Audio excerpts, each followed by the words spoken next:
ইকরা আয়াত দিলেন। এর মানে কি লম্বা ঘটনা আছে, আমি ওদিকে যাব না।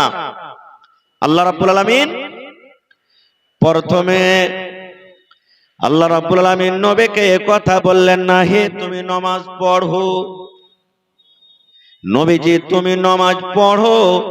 আল্লাহ রাব্বুল আলামিন এটা কথা বললেন না। নবী তুমি রোজা রাখো, তোমার উম্মতকে রাখতে বলো, এই কথা বললেন না। যাকাত দাও, এই কথা বললেন না। পর্দাশীল হয়ে থাকো, এই কথা বললেন না। হে নবী হজ করতে যাও, এই কথা বললেন না। মদ পান করিও না, শরাব পান করিও না, এই কথা বললেন না। জেনা ব্যভিচার করিও না, এই কথা বললেন না। দুনিয়াতে যত রকম পাপ রয়েছে, গুনাহ রয়েছে, আল্লাহ রাব্বুল আলামিন একটারও কথা বললেন না এই পাপটা করিও না, ওই পাপ করিও না, ওই পাপ করিও না, ওই গুনাহ করিও না, এই গুনাহ করিও না। আল্লাহ রাব্বুল আলামিন সর্বপ্রথম যেটা নবীকে তোহফা দান করলেন, সর্বপ্রথম যেটা ওহী করলেন, সেটা হলো ইকরা, হে নবী তুমি পড়ো। পড়ার কথাটা বলেছেন, পড়ার কথাটা বলেছেন। কেন পড়ার কথাটা বললেন? আপনারা জানেন মানুষ যখন পড়বে, মানুষ যখন লিখবে, পড়ালেখা যখন তার পূর্ণ হয়ে যাবে, ওই লোকটা জানতে পারবে জেনা করতে হয় না রে, ওই লোকটা জানতে পারবে সুদ খাইতে হয় না, ওই লোকটা জানতে পারবে মিথ্যা কথা বলতে হয় না, ওই লোকটা জানতে পারবে আমানতে খিয়ানত করতে হয় না, ওই লোকটা জানতে পারবে মদ পান করতে হয় না, ওই লোকটা জানতে পারবে যাকাতের মাল দিতে হয়, ওই লোকটা জানতে পারবে নামাজ পড়িতে হয়, ওই লোকটা জানতে হবে হজ করতে হয়। সব রকম ইবাদত বান্দেগি করা জানবে এবং ইবাদত বান্দেগি করার তরিকা জানবে।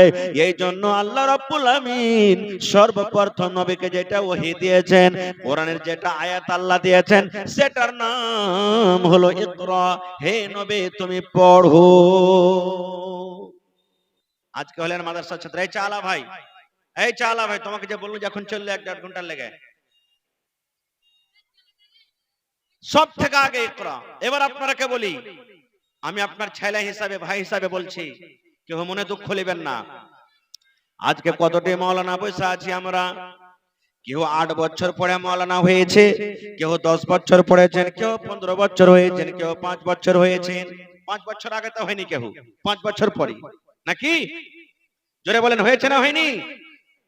এবার বন্ধুরে, এ আমার মাওলানা আলী মুর্তজা সাহেব যদি নামাজ পড়ে, আমার কাজী সাহেব যদি নামাজ পড়ে, আমার মাওলানা গুলজার সাহেব যদি নামাজ পড়ে, 8 বছর 10 বছর পড়ালেখা পরে এরা বায়াত বাণী শিখেছে, এরা তাশাহুদ শিখেছে, এরা জানাজার নামাজের দোয়া শিখেছে, ঈদের নামাজ কেমন করে পড়তে হবে শিখেছে, 5 ওয়াক্ত নামাজ পড়া কেমন করে শিখতে শিখেছে, ঈদ বকরিদের নামাজ পড়ার তারিকা শিখেছে। এবার জীবনে কত ভাই এমন আছেন একদিনও মাদ্রাসা যায়নি, কোন মাওলানার কাছেও বসেননি। তাহলে বলেন বন্ধুরে, এদের নামাজ আর আপনাদের নামাজ কি বরাবর হতে পারে? পারে?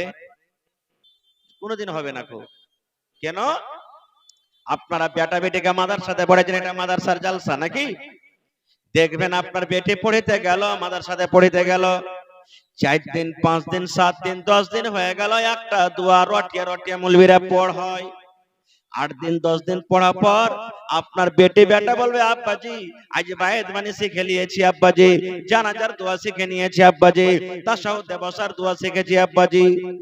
কদিন পর, 8 দিন 10 দিন পর, ঠিক আপনার বেটি প্রথমে কায়দা পড়বে, তারপরে নুরানি কায়দা পড়বে 1 বছর পর্যন্ত কম করে, তারপরে আম্মা পারা পড়বে, তারপরে কোরআন মাজিদ পড়বে।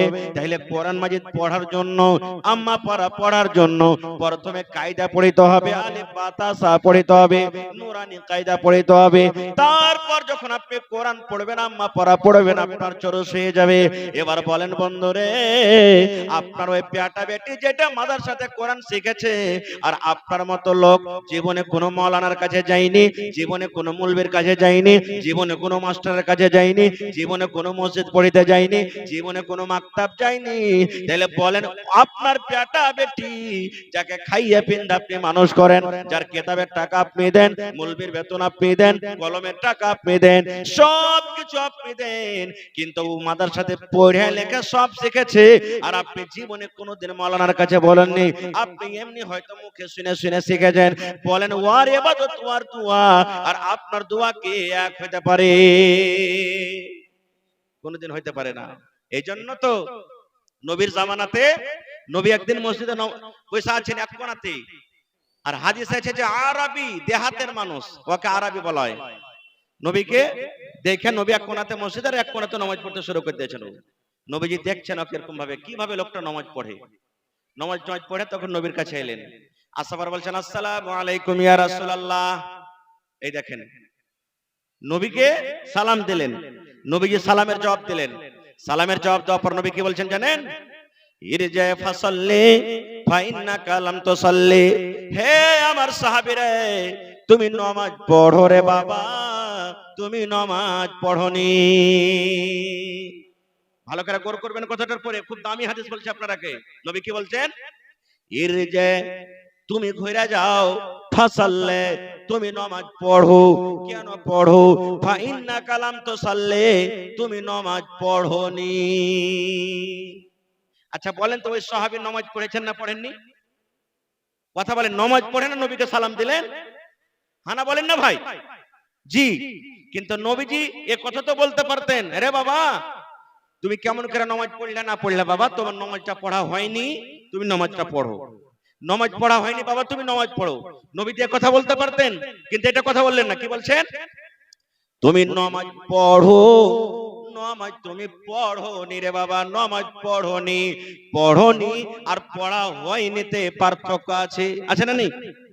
পড়োনি আর পড়া হয়নিতে পার্থক্য আছে। সাহাবী বুঝে নিলেন, আমার নামাজ হয়নি, পড়িনি আমি নামাজ। ফের পড়লেন নামাজ, দুবার হয়ে গেল। সহিহ হাদিস, কোনো গল্প নয়। আবার নামাজ পড়লেন, দুইবার নামাজ পড়া পর নবীর কাছে এলেন। আসা পর নবীকে বলছেন আসসালামু আলাইকুম ইয়া রাসূলুল্লাহ।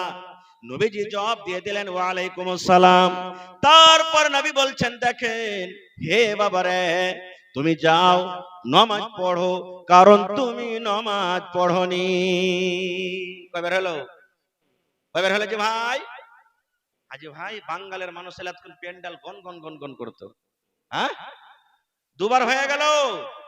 আবার যা নামাজ পড়লেন, নামাজ পড়ার পর নবীর কাছে এলেন, আবার সালাম দিলেন, নবীজি জবাব দিলেন। জবাব দেওয়ার পর আবার নবীজি বলছেন কি, তুমি ঘুরে যাও নামাজ পড়ো, তুমি নামাজ পড়োনি। তিনবার কিংবা চারবার হয়ে গেল, হাদিসে এসেছে। এই জামানার মানুষ যারা নামাজি ভাই আছেন, নামাজের নিয়ম কারণ জানছেন, যদি কোনো মানুষ নামাজ পড়িতে না জানে আর ওকে যদি খালি বলে দেয় ভাই কেমন গেলে তুমি নামাজ পড়েছো, উজু করছো, ভাই তোমার যে নামাজ হলো না রে ভাই, নামাজটা পড়ো, ভালো করে পড়ো, হয়তো ওর সাথে ঝগড়া করবে। কদিন থেকে তুমি ফের নামাজ পড়েছো, কত নামাজের বেটা হয়ে গেছো, পটপট করে আমাকে শিখাইতে আসছো, হয়তো ঘুঁচো মেরা কথা বলবে। আর না তো তার পরের দিন থেকে মসজিদে নামাজ পড়তে আসবে না, তোরাই পড়, খুব পড়, আমার নামাজ হয় না, তা আসবো কি করতে? দুটোর মধ্যে একটা করবে। কিন্তু রে সুবহানাল্লাহ, সেই সাহাবী দেখেন তিনবার চারবার ঘুরে চলে গেলেন, নামাজ পড়লেন, নামাজ হলো না। এবার সাহাবী বলছেন আল্লিমনি ইয়া রাসূলুল্লাহ, নবী গো আর ভালো করে নামাজ পড়িতে জানি না, ইয়ার থেকে ভালো করে জানি না। আমি যদি বারবার বারবার নামাজ পড়ি, ইয়ার থেকে আমি আর ভালো করে জানি না। আল্লিমনি, আপনি আমাকে শিখিয়ে দেন কেমন করে নামাজ পড়িতে হবে, কেমন করে ওযু করতে হবে, কেমন করে রুকু করতে হবে, কেমন করে তাশাহুদ পড়তে হবে, কেমন করে সালাম ফিরতে হবে। ইয়া কে করে আপনি আমাকে শিখিয়ে দেন কয় নবীজি, আমি ইয়ার থেকে আর ভালো করে নামাজ পড়িতে জানি না। নারে তাকবীর। তারপরে নবীজি এক এক করে শিখিয়ে দিলেন। কেমন করে শিখাইলেন আজ আপনারাকে বলবো না, আবার কোন জালসাতে ইনশাআল্লাহ নবীজি কেমন করে তাকে নামাজ শিখাইলেন আজকে বলবো না, কোনদিন আবার ইনশাআল্লাহ নবীজি এক রাকাত পড়ে দেখিয়ে দিলেন তাকে, এই মতো এই মতো এই মতো। আবার কোনদিন বলবো। তো বলার উদ্দেশ্য হলো এই যে প্রথমে শিখতে হবে, তাহলে আমল করতে হবে, যে আমলটা আমাদের সঠিক হবে নাকি। ইলমের দরকার হয়ে গেলে এখানে আর একটু আগে চলেন। আজকে আমি আপনাদের এখানে এসেছি, আপনাকে সালাম দিয়েছি, আসসালামু আলাইকুম, নাকি? যারা বলেন দিয়েছি না তিনি, এর মানে কি হলো? আসসালামু আলাইকুম। ভালো করে শিখবেন রে ভাই, আজকে এসেছেন কিছু নিয়ে যাব সাথে মনে করে। আসসালামু আলাইকুম ইয়ার মানে হলো আল্লাহর সালামতি তোমার পরে নাজিল হোক, আল্লাহর রহমত তোমার পরে নাজিল হোক, আল্লাহর দয়া তোমার পরে নাজিল হোক। কত সুন্দর দোয়া। সালাম খালি মুসলমানকে দিতে হবে না। নবী বলেছেন, মুসলমান তুমি দেখছো যে মুসলমান, ওকে চিনহ বা নাই চিনহ, তুমি সালাম করো। আরেকটা হাদিস আছে, ইজা লাকিতাহু ফাসাল্লিম আলাইহি, যখন কোন মুসলমানের সাথে তোমার দেখা হবে, ওকে তুমি সালাম দিয়ে দাও। এবার আপনি বলেন, স্কুল থেকে বাড়ি গেছেন, মাঠ থেকে বাড়ি গেছেন, বাজার থেকে বাড়ি গেছেন, আর আপনার স্ত্রী কেউ বাড়িতে আছে, কেউ নেই, সালাম দিতে হবে না হবে না? জোরে বলেন, সালাম দিতে হবে না হবে না? দিচ্ছি সালাম, মানে ও মুসলমান লয় নাকি? রাসূল যে বলেছেন যে মুসলমানের সাথে দেখা হলেই তুমি সালাম দিয়ে দাও। এখানে বলা হয়নি যে তোমার বিবি কি বাপ কি মা, হেই বাড়ি এলে কে সালাম দেয় যে মৌলানা, কি না? আমারকে সালাম কি জানেন? যেমনি ঘাসের বোঝা ফেলনো, মোটরসাইকেল লাগানো, সাইকেল লাগানো, কবে গুধার মা কোনটা যাবে, শালা হারামি কোনটা চলে গেছে রে, সব কবি গালাকে খেললে এই ওই হ্যান্ডার করে আমরা চলে যাবে। এই গুধার মা, গুধির মা, পল্টুর মা, ঝাটনের মা, হ্যাঁ কালনের মা, এই আমারকে কথা। সুবহানাল্লাহ। না, সালাম দিতে হবে। স্ত্রী আপনার না, সালাম দিতে হবে। তো নবীজি বলেছেন সালাম, সালাম দেওয়ার দেখেন কত নেকি। আজকে যেমন জালসা শুনছেন, নবীর দরবারে একটা মজলিস লেগে আছে, মজলিস চলছে, গল্প স্বল্প দিনের কথা চলছে, আর একটা লোক মজলিসে এলেন, আসার পর নবীকে বলছেন, মানে সব মজলিসকে, আসসালামু আলাইকুম, এতখানি দিয়ে বসে গেলেন। বুঝা গেল কি, যদি মিটিং চলছে, মসজিদে নামাজ পড়ছে, আপনি পিছে থেকে গেলেন তো সালাম দিয়ে দেন আপনি, এটি থেকে বুঝা গেল একটা সালাম দেন। এটা মনে করিয়েন না নামাজ যে পড়ছে যে মৌলানা, তো ওকে ফের সালাম দেবো কেন করে, না, সালাম দিয়ে দেন আপনি। খাইতে বসে আছে কেউ, মেলায় মানুষ বলবে হাট খাইতে বসে আছে, সালাম দেবো কেন করে, সালাম দেন আপনি। ঠিক হয়ে গেল, মানে খাইতে বসে সালাম দাও যে, ভাত দাও যে, ডাল দাও যে, পানি দাও যে, মানে এগুলা সব জায়জ হয়ে গেল। কোচি না কহি না এগুলা বলে, সালাম তো হলে একটা দুয়া, এটা কেন জায়জ হবে না? রাসূল যেটা জবাব দিতে মানা করেছে একটা হালাতে, কি নাপাকির হালাতে। কেমন নাপাকি?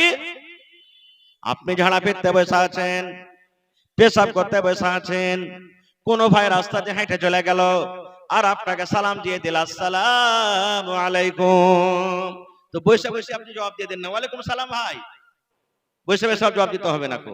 নবী বলেছেন সালাম দেওয়ার কাম সালাম দিয়ে চলে গেল, তোমার পেশাব পায়খানা থেকে যখন তুমি ফারিগ হয়ে যাবে, তারপর নবী বলেছেন তুমি জবাব দাও ওয়া আলাইকুমুস সালাম, এই সময়তে জবাব দিতে হবে না, তাছাড়া জবাব দিতে হবে। খারজা হোক, একটা সাহাবী সালাম দিলেন মজলিসে এসে, আসসালামু আলাইকুম, নবী বললেন 10টা নেকি পেয়ে গেল। কয়টা নেকি? শুধু আসসালামু আলাইকুম বলাতে 10টা নেকি হয়ে গেল আপনার। টাকা লাগলো না রে ভাই, পয়সা খরচা হলো না, কষ্ট হলো না, মুখখানে খালি হিলিয়ে দিলেন আসসালামু আলাইকুম, নবী বললেন 10টা নেকি পেয়ে গেল। লোকটা বসে গেলেন। 2 নম্বরে আরো একজন সাহাবী মজলিসে চলে এলেন, এবার একটু বাড়িয়ে দিলেন আসসালামু আলাইকুম ওয়া রাহমাতুল্লাহ। কি বাড়াইলেন? ওয়া রাহমাতুল্লাহ। এর মানে হলো আল্লাহর সালামতি তোমার পরে হোক, ওয়া রাহমাতুল্লাহি, এবং আল্লাহর রহমত তোমার পরে নাজিল হোক। কত সুন্দর দোয়া। এই কথাটা বলে বসে গেলেন, নবী বলছেন 20টা নেকি পেয়ে গেল। আসসালামু আলাইকুমে 10টা, আর ওয়া রাহমাতুল্লাহতে 10টা, তো কয়টা হলো? 20টা নেকি পেয়ে গেল। আবার একজন সাহাবী মজলিসে এসে বলছেন আসসালামু আলাইকুম ওয়া রাহমাতুল্লাহি ওয়া বারাকাতুহু, বারাকাতুহু বাড়িয়ে দিলেন একটা। তখন নবী বললেন 30টা নেকি পেয়ে নিল রে, 30টা নেকি পেয়ে গেল। আসসালামু আলাইকুম 10টা, ওয়া রাহমাতুল্লাহি 10টা, আসসালামু আলাইকুম ওয়া রাহমাতুল্লাহি ওয়া বারাকাতুহু, আর বারাকাতুহুতে 10টা। পূর্ণ সালাম যদি কেহ দেয়, নবী বললেন 30 খানা নেকি তার রেজিস্টারে চড়িয়ে দেওয়া হলো। এবার যে যত চাঙ্গা করে সালাম দিবে, আপনাকে চাঙ্গা করে জবাব দিতে হবে। কত মানুষ সালাম দিবে তাহলে জি হ্যাক হ্যাক করছে আর মানে ইশারা করছে আপনাকে ডাকছে, এনিকে মুড়ি হিলিয়ে দিলে কত মানুষও মুড়ি হিলাবে, মানে তুই মুড়ি হিলিয়ে দিলে তো যা তুই মুড়ি হিলিয়ে দিলে যা তুইও চলে যা, হচ্ছে না হয় না? জি না। কত মা খালা এমন আছে সালাম দিবার ঢং নাই, বিহানের সাথে গল্প করবে, সালেম আলাইকুম বিহাই কেমন আছো, আলাইকুম আলাইকুম ভালো আছি, কিচ্ছু নাকি পাওয়া গেল না। তো না জানার কারণে দিল ভৈরা আপনাকে সালাম দিবে, দিল ভৈরা আপনি তাকে জবাব দিয়ে দেন, তো 30টা নাকি আপনি পেয়ে গেলেন। তা আল্লাহর নবী একদিন বসে আছেন, আর আল্লাহর নবীর স্ত্রী মা আয়েশা রাদিয়াল্লাহু তাআলা আনহা বাড়িতে বসে আছেন রুমের ভিতরে, নবীজি বাইরে, মা আয়েশা ঘরের ভিতরে। আর ইহুদির একটা জামাত, ইহুদির একটা দল নবীর কাছে চলে এসেছেন, আসাফার নবীকে সালাম দিচ্ছেন। ভালো করে শুনবেন, আসসালামু আলাইকুম, কি জবাব দিচ্ছেন? সালাম দিচ্ছেন আসসালামু আলাইকুম। সহি হলো না গলত? আসসালামু আলাইকুম নয়, আসসালামু আলাইকুম। ইহুদিরা মনে করছে যে নবী বুঝতে পারেনি, ই তো পড়ালেখা করেনি কোনো মাদ্রাসাতে, কোনোদিন পড়েনি, কি বুঝতে পারেনি, ভুল বুঝতে পারবে না। খুব সুবহানাল্লাহ। আজকে যত লোক আমরা বসে আছি এখানে, আমার উদ্দেশ্য এটাই যে আপনাকে দেখাচ্ছি যে পড়ালেখার কি এক এক কথাতে কত দরকার আছে। আসসালামু আলাইকুম না বলে ইহুদিরা নবীকে বলছেন আসসালামু আলাইকুম, বাস কথাটা বলে বসে গেলেন ওরাও, নবী কিচ্ছু বললেন না। আর আল্লাহ নবীর স্ত্রী মা আয়েশা রাদিয়াল্লাহু তাআলা আনহা ঘর থেকে রেগে গেছেন, একবারে পর্দা থেকে রেগে গেছেন একবারে। আপনারা বলেন, যদি কোনো মানুষ গুন্ডা থাকে, চোর থাকে, লুচ্চা থাকে, লাফঙ্গা থাকে, বাড়িতে যা করবে করুক, কিন্তু ওর স্ত্রীর সামনে যদি খালি বলেন এই লোকটা চোর, গুন্ডা, বদমাশ, আপনাকে ছাড়বে? খোঁট বেড়ালিয়া তাড়বে, ভালো গলা তো দূরের কথা। দুনিয়াতে কোনো মহিলা নিজের পুরুষের গজব দেখতে পারবে না, না পারবে? যখন নবীজির কে ইহুদিরা বলে দিলেন আসসালামু আলাইকুম, মা আয়েশা বাড়ির ভিতর থেকে রেগে গেলেন। রেগে দেওয়ার পর মা আয়েশা জবাব দিলেন ওয়া আলাইকুমুস সালাম ওয়াল লাআনা। এ ইহুদিরা, আমার নবীকে কেনে গালি দিলি তোরা রে? আমার নবীকে কেনে গালি দিলি? আমার নবীকে কেনে বদদুয়া দিলি? নবী তো তোদেরকে কোনো কষ্ট দেয়নি, নবী তো কষ্ট দেওয়ার মতন কোনো কথা বলেনি, আমার নবীতে তোরাকে উল্টা পাল্টা কোনো কথা বলেনি, কেন আমার নবীকে তোরা গালি দিলি রে? কেন গালি দিলি? আপনারা বলবেন হাজী মাওলানা কই গালি দিয়েছে? ও তো সালামই দিয়েছে, ওরা সালাম দেনি। কি দিয়েছে জানেন? এর মানে কি? ইহুদিরা এসে নবীকে বলছেন আসসালামু আলাইকুম, হে নবী তোমার উপরে মওত আসুক, তুমি মরে যাও, মওত আসুক, তুমি মরে যাও। দেখেন কত বড় বদদুয়া দিচ্ছেন নবীকে, আসসালামু আলাইকুম, তোমার পরে মওত নাজিল হোক, মানে তুমি মরে যাও, মওত তোমার কাছে চলে আসুক। এবার মা আয়েশা জবাব দিয়ে বলছেন ওয়া আলাইকুমুস সালাম ওয়াল লাআনা। হে ইহুদিরা রে, আমার নবী কেন মরবে? মওত কেন তার কাছে আসবে? তোমরা মরে যাও, মওত তোমার কাছে আসুক, এবং আল্লাহর গজব, আল্লাহর লানত তোদের উপর হোক। মা আয়েশা যখন রেগে গেলেন, এবার নবী আমার কত দয়ালু দেখেন, আয়েশাকে বলছেন আয়েশা রে থামো থামো থামো থামো, রাগো না, রেগো না আয়েশা, রেগো না। আয়েশা রে তুমি রেগো না, একটু ঠান্ডা হয়ে যাও। এবার মা আয়েশা বলছেন নবী গো, আপনি কি দেখতে পেলেন না যে আপনার মতো ভালো মানুষটাকে কেমন করে সালাম দিলে? ওরা বদদুয়া দিয়েছে আপনাকে, ওরা খারাপ দোয়া দিয়েছে, আর আমি আপনার বিবি কেমন করে আমি সহ্য করতে পারবো? নবী আমার তখন কি বলছেন, আয়েশা চিন্তা করো না, তুমি চিন্তা করো না, এই জন্য চিন্তা করো না। আমি নবী মনে মনে তাকে জবাব দিয়ে দিয়েছি ওয়া আলাইকুম, আমি বলে দিয়ে দিয়েছি, যদি ওরা ভালো মনে আমাকে সালাম দিয়ে থাকে ওয়া আলাইকুম, ওইটা ভালো থেকে চলে যাবে, ভালো জবাব চলে গেল। আর যদি মন্দ নিয়তে আমাকে সালাম দেয়, তাহলে আমি ওয়া আলাইকুম বলে দিয়েছি, ওদের মন্দ জবাব ওদের কাছে চলে গেল। নারে তাকবীর। কেউ যদি রাগ করে বলে আমি আসমানকে ছোপ দিব, আসমানকে লাগবে না, নিজের মুখে এসে পড়বে। কথা বলেন, মুখে এসে পড়বে। তো রাসূল বলছেন ওদেরকে আমি জবাব দিয়ে দিয়েছি। তাহলে কি ভাবলেন, কি ভাবতে পারলাম এখানে? পড়ালেখার কত দরকার। আর একটু আগে চলেন। মেলায় মানুষ বলে বেটি ছেলেকে পড়িয়ে কি করবো রে, খালি বেটা ছেলেগুলোকে পড়াইবে। কত ভাই যেগুলা ল্যাংড়া, কানা, লুল্লা, কমজোর, ওইগুলাকে মাদ্রাসাতে দিবে। আর ভালো ভালো যার দিমাগ তেজ, ভালো পড়িতে ভালো, ওকে তখন দেবে স্কুলে পড়িতে দেবে। এরকম মানুষের মেজাজ বেড়ে গেছে। সুবহানাল্লাহ। এই ভাই মুসলমান, বেটি ছেলেকে পড়ার দরকার, বেটা ছেলেকে পড়ার দরকার, দুজনেরই ইলম শিক্ষা দরকার। ইলম শিখতে হবে, ইলম না শিখতে গেলে জীবনটা অন্ধকার হয়ে যাবে। আজকে দেখেন শেরশাবাদী তালাক, কোন গ্রাম এমন নেই যে মাসে কম করে একটাও তালাক হয় না, আছে না নেই? কেন হয়েছে জানেন? ইলিমের কারণে। আর কারণটা কি? ছোট বয়সে বিয়ে দিয়ে দেওয়া। এই 12 বছর 14 বছর বিয়ে হইলো, কুয়াশা চিপতে গেলে দুধ বাড়াইবে, আমরা বিয়ে দিয়ে দিলাম। বাপও বলছে ভালো রিস্তে এসেছে, যেমন সাহেব ওর বাপের পাক্কার বাড়ি আছে, মোটরসাইকেল আছে, 4 চাক্কা আছে, জমি জায়গা আছে, ওখানে বাজারে জমি, ওখানে দোকান, দিয়ে দিব, বেটিটা খুব সুখে থাকবে। এবার ফলে কি হলো, 2 মাস 4 মাস 6 মাস যখন হলো, আর যাব না যে বাপু, ভাত খেতে পারবো না। কেন পারবি না? লাগছে ওর বাড়তে চলবে না খো। মানে পুরুষটা তো জানি না যে আমার স্ত্রী কি হক আছে আমার উপরে, স্ত্রীটা তো জানে না যে আমার উপরে আমার স্বামীর কি হক আছে, কেউ কাহরির ব্যাপারে জানে না। রিশতাটা ভাঙবি? ভাঙবে না। ওই বেটাকে বেটিকে যদি আপনি দ্বীনি তালিম, দ্বীনি শিক্ষা দিতেন, ওর ভিতরে জ্ঞান বুদ্ধি আসতো, তাহলে ভালো মন্দ বুঝতে পারতো। ওর ফলে কি হয়েছে, কোন রকম বেটিটাকে নিয়ে নু বাড়ি, আর আনতে আসার বাহানাতে এসেছে যেমন ছেলেটা 4-5টা হাট্টা খাট্টা লোককে রেডি করে রেখেছে, বলছে এই হালার বেটা হালাকে ধরে মানবে পিলারে। 3 লাখ টাকা বিয়েতে দিয়েছি, আর 2 লাখ টাকা বিয়েতে খরচ হয়েছে। রে গোলামের বেটা গোলাম, ডাক তোর বাপকে 5টা মানুষ নিয়ে 5 লাখ টাকা খরচ হয়েছে, দেয়ার হার বেটিকে তালাক করে চলে যায়। হয়েছে না? হয় না?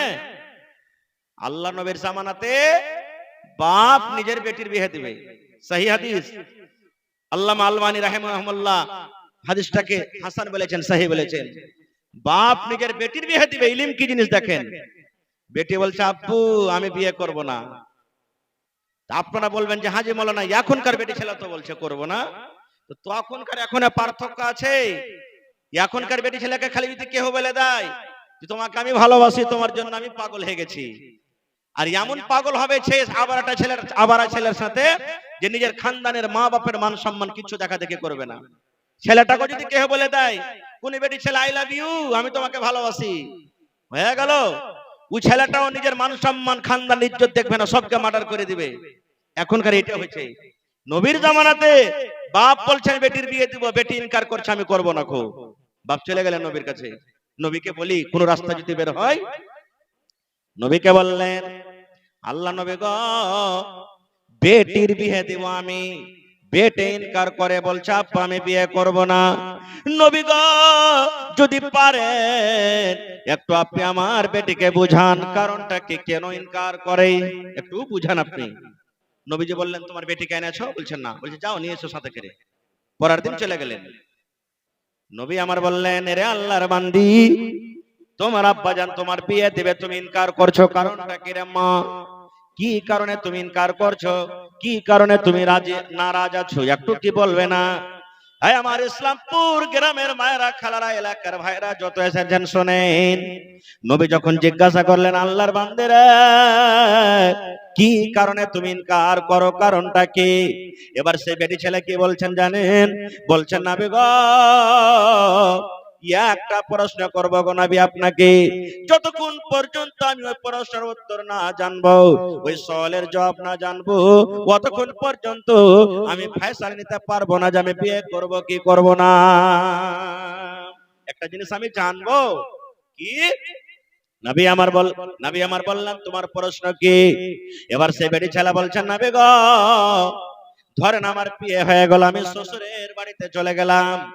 নবী আমার প্রশ্ন হলো এটা, আমি একটা বেটি ছেলে মানুষ, আমি একটা নারী মানুষ, আমার যখন বিয়ে হয়ে যাবে, আমি যখন শ্বশুরের বাড়িতে চলে যাব, জি আমার স্বামী হবে, ওই আমার স্বামীর আমার উপরে কতটুকু হক রয়েছে, আমি কতটুকু স্বামীর সাথে ব্যবহার করব, আমার স্বামীর কতটুকু খিদমত করব, আমার স্বামী আমার উপরে রাজি হবে, আমার স্বামীর মন খানাকে আমি খুশি করতে পারবো, আমার উপরে আমার স্বামীর কতটুকু হক রয়েছে নবী গো এই ব্যাপারে আমি জানি না, এই ব্যাপারে আমার কোনো ইলম নাই, এই ব্যাপারে আমার কোনো জ্ঞান নাই। নবী গো দয়া করে আপনি বলেন তো আমার উপরে আমার স্বামীর হক কতটুকু রয়েছে। কত সুন্দর সওয়াল। নবীজি আমার উপরে আমার স্বামীর কতটুকু হক রয়েছে। এবার আপনাকে বলি, নবীর জামানাতে মহিলারা ডাইরেক্ট নবীকে পুছ করলেন। এবার নবী তো দুনিয়াতে নেই, নবী দুনিয়া থেকে চলে গেছেন, বিদায় হয়ে চলে গেছেন, আর আসবেন না। শরীয়তি কথা কাকে জিজ্ঞাসা করবেন এখন? মৌলানাকে জিজ্ঞাসা করবেন। মৌলানাকে তো লজ্জাতে কেউ গ্রামে যাবে না, ইমাম সাহেবকে জিজ্ঞাসা করবে না, মাদ্রাসা করতে হবে।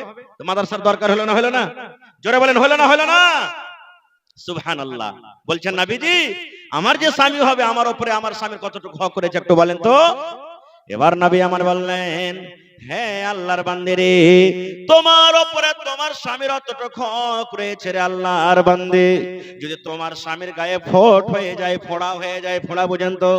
তোমার স্বামীর গায়ে যদি ফোড়া হয়ে যায়, তোমার স্বামীর গায়ে যদি ঘা হয়ে যায়, ঘাটা পেকে গেছে, ফোড়াটা পেকে গেছে, রক্ত বইছে, পুজ চইছে, এই মতো অবস্থাতে তোমার স্বামী যদি তোমাকে বলে, বিবি রে, এই আব্দুল্লাহর মা, হালেমার মা, এই খালেদার মা, সাইয়েদার মা, সাফিয়ার মা, বিবি রে, তুমি আমার রক্তটাকে সাফ করে দাও রে বিবি, তুমি আমার ফোঁটাকে সাফ করে দাও। কি দিয়ে সাফ করে দাও? তুলা দিয়ে সাফ করতে হবে না, পানি দিয়ে ধুতে হবে না, কাপড় দিয়ে সাফ করতে হবে না।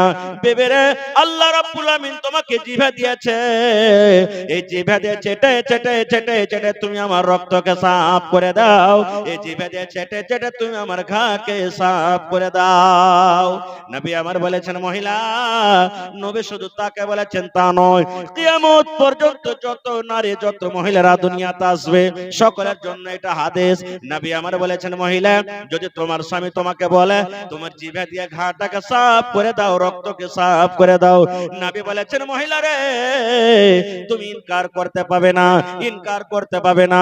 যদি তোমার স্বামী তোমাকে আদেশ করে, জিভা দিয়ে চেটে চেটে চেটে চেটে সে রক্ত পুঁজকে যদি তুমি সাফ করে দাও রে মহিলা, তাও তোমার উপরে তোমার স্বামীর অতটুকু হক রয়েছে, তোমার স্বামীর হক আদা হবে না। যদি তোমার স্বামী এরকম কাজের আদেশ কইরাও দেয়, আর তুমি যদি জিভা দিয়ে চাটো, তোমার উপরে তোমার স্বামীর এতটুকু হক রয়েছে, তুমি হক আদায় করতে পারবে না তোমার স্বামী। এবার আপনি বলেন, এই সমস্ত জিনিস জানার দরকার আছে না নেই? তাহলে ভাইয়েরাও মনে করবে আমরা কি গাছের, মা খালারা বলবেন, পুরুষের যখন এতখানি খেদমত করতে হবে, তো পুরুষের উপরে কি আমাদের হক নেই? আছে। বেটা ছেলে এটা মনে করিয়েন না যে আমরা বেটা হয়েছি তো গাছের গোটা হয়ে গেছি, বেটা ছেলে হয়ে গেছি তো আমরা লাট সাহেব হয়ে গেছি না। আপনি যখন বিবির কাছ থেকে খেদমত নেবেন, আপনি যখন বিবিকে বলবেন কাপড়টা সাফ করে দাও, তরকারি রান্না করে দাও, ভাত রান্না করে দাও, বাড়ি ঘর ঝাড় দিয়ে দাও, সমস্ত জিনিসের তুমি দেখরেখ করো, এই মতো মুসলমান নবী আমার বলেছেন, তোমার স্ত্রীর হাত বাড়াইতে হবে, তোমাকে তোমাকে সাহায্য করতে হবে। কেমন সাহায্য করতে হবে? যদি আপনার স্ত্রীটা যদি মাথা ব্যথা হয়, ওষুধ কিনে দিতে হবে, দরকার হতে গেলে মাথাতে তেল দিয়ে দিতে হবে, দরকার হতে গেলে গা হাত আপনাকে মালিশ করে দিতে হবে, দরকার হতে গেলে রান্না বান্নার কাজটা আপনাকে করতে হবে, দরকার হতে গেলে বাড়ি ঘর আপনাকে ঝাড় দিতে হবে, দরকার হতে গেলে কবর আপনাকে তুলতে হবে, দরকার হতে গেলে সানি আপনাকে কাটতে হবে, দরকার হতে গেলে বাচ্চাকে আপনাকে ছোঁচাইতে হবে। সব রকম একটা মেয়ে ছেলে যা করে, ওর যখন শরীরটা খারাপ হবে, আপনাকে এ টু জেড আপনাকে সব কাম আপনাকে করতে হবে। বলবেন, মৌলভী সাহেব এটা কেমন কথা কইছো? জি, আর কি হক আছে জানেন? ইলমের দরকার কি দরকার না দেখেন, এই কারণে তো সমাজে বেশি তালাক এসে গেছে। আল্লাহ নবীর জামানাতে একজন সাহাবী নবীকে বলছেন, হুজুর, সব তো জানলাম বুঝলাম, আমরা তো পুরুষ মানুষ, আমাদের ওপরে আমাদের বিবির কি হক আছে একটু বলেন তো? আমরা তো বেটা ছেলে মানুষ, পুরুষ মানুষ, আমাদের ওপরে আমাদের বিবির কি হক আছে? কত সুন্দর প্রশ্ন দেখেন। আল্লাহ রাসূল সাল্লাল্লাহু আলাইহি ওয়াসাল্লাম বললেন, হে আমার সাহাবীরা, তোমাদের উপরে তোমাদের বিবির প্রথম হক আনতুতিমা হাইজা তাইমতা, যখন তুমি খানা খাবে, যা তুমি খানা খাবে, তোমার বিবিকে তুমি খাওয়াবে। আনতুতিমা হাইজা তাইমতা, তুমি যখন খানা খাবে, তোমার বাড়িয়ালিকে তুমি খাওয়াবে। ওয়া তাকসু হাইজা তাসাইতা, যখন তুমি পরবে কাপড়, তোমার বিবিকে তুমি পরাবে। ওয়ালা তাজরিবিল ওয়াজহা, এবং রাগ করে বিবির গালে চেহারাতে তুমি মারিও না, এবং রাগ করে বিবি যদি উল্টা পাল্টা কোনো কাজ করে দেয়, রাগ করে বিবির ঘাড়ে ধাক্কা দিয়ে চুলের ছুটি ধরে তোমার স্ত্রীকে তুমি বাড়ি থেকে বের করে দিও না। প্রথম হক তুমি যা খাবে বিবিকে খাওয়াবে। একটা হুঁচলা বেটা ছেলে বাড়ি গেছে, 2 মুঠা বিড়ি আর 2 মুঠা সালেলে ভরে বাড়ি চলে গেছে। বাড়িতে যাওয়ার স্ত্রীটা রুটি বানাইছে, 1 মুঠা বিড়ি আর সালে ওর হাতে দিয়েছে। বলছে কি দিছ জি? রাইতে মৌলানা ওয়াজ করেছে, তুই যা খাবি তোর বাড়ি লিখে খা, আমি খাচ্ছি তো তুই খাবি না। তো ভোরবেলাতে এরকম যারা মধু খাইছেন ভাই, একবারে ভোরবেলাতে ফের মধুর পকেট নিয়ে বাড়ি না চলে যান। তো ভাই আমার, আমি যাব না হাদিসের দিকে, বলার উদ্দেশ্য একটা স্ত্রী আপনি যে বাড়িতে নিয়ে আসবেন, আপনার উপরে কি কি হক রয়েছে জানা দরকার আছে না নেই? জানতে হবে। একটা পাখির কথা বলছি আপনাদেরকে, বেশি আমি আর ওয়াজ করব না ভাই, খুব তাড়া ঘোরাতে আছি আমি। একটা পাখির কথা বলছি, সুবহানাল্লাহ। আল্লাহ রাসূল বলেছেন, আর কোরআনে মাজিদে একটা সূরা আছে সূরাতুন নামাল। যারা কোরআন পড়তে জানছেন দেখবেন আমার মায়েরা, খালারা, বহেনেরা, নামাল, নামাল মানে চিউটি, পিপিলিকা, পিঁপড়ে। পিঁপড়ের একটা ঘটনা আছে আর একটা পাখিরও কথা আছে, এই জন্যই সূরাটার নাম সূরাতুন নামাল। এবারে বলবেন কি পিঁপড়ের ঘটনা আছে? সুলেমান নবী দুনিয়াতে একজন নবী ছিলেন, খুব বড় নবী। যত দুনিয়ার জিন, সব জিনেরা তার তাবে ছিল। জিনেরাকে যা বলতেন করতো। আপনারা শুনেছেন ঘটনা, আমি শুধু ইশারা করছি আপনাকে। এবারে একদিনকার ঘটনা, সুলেমান নবী যত জীব জন্তু আছে লাই লস্করকে সাথে নিয়ে রাস্তাতে হেঁটে চলেছেন, হাঁটছেন, রাস্তাতে হাঁটছেন। আপনারা বলেন তো, আমরা যখন রাস্তাতে হাঁটছি আমরা কি পিঁপড়াকে দেখছি? পিঁপড়ে যে পিঁপড়া ডলে যাবে রে, দেখেছে না হাঁট দেখছি? আমরা দেখবো কি গরু ছাগল না ডলে যায়, মুরগি না ডলে যায়, মানুষ না ডলে, মানে যেগুলোতে জরিমানা লাগবে গেলে থেকে বাঁচবো। সাপের পর দিয়ে চলে যায় তো কোনো ব্যাপার নেই নাকি? তো পিঁপড়াতে ছোট জিনিস দূরের কথা। সুলেমান নবী লাই লস্কর নিয়ে চলেছেন, রাস্তাতে হাঁটছে, আর পিঁপড়ার একটা জামাত, মেলাটি পিঁপড়া, ওরা রাস্তাতে আল্লাহর দরবারে দোয়া করছেন, তাসবিহ তাহলিল করছেন। যেরকম গাঁর একটা মুখিয়া আছে, গাঁর একটা মোড়ল আছে, পিঁপড়ার মধ্যে একটা গার্জান আছে, পিঁপড়ার মালিক আছে একটা। সমস্ত পিঁপড়ার যেটা মালিক, ওর যত পিঁপড়া আছে সমস্ত পিঁপড়াকে বলছেন কি জানেন? আমি শুধু তারজমাটা বলছি, আল্লাহর কোরআনের কথা রে ভাই, মিথ্যা যদি বলি সূরাতুন নামাল খুলে দেখে নেবেন আপনি বাড়িতে যায়। পিঁপড়াকে আল্লাহ কতখানি জ্ঞান বুঝিয়ে দিয়েছে। পিঁপড়া কি বলছেন? রে পিঁপড়ার দল, অন্য পিঁপড়াকে বলছেন, নিজের ভাষাতে বলছেন, এ পিঁপড়ার দল, তাড়াতাড়ি করে তোমরা নিজের নিজের খালে ঢুকে যাও রে, তোমরা তাড়াতাড়ি করে নিজের নিজের খালে তোমরা ঢুকে যাও। কেন ঢুকে যাও?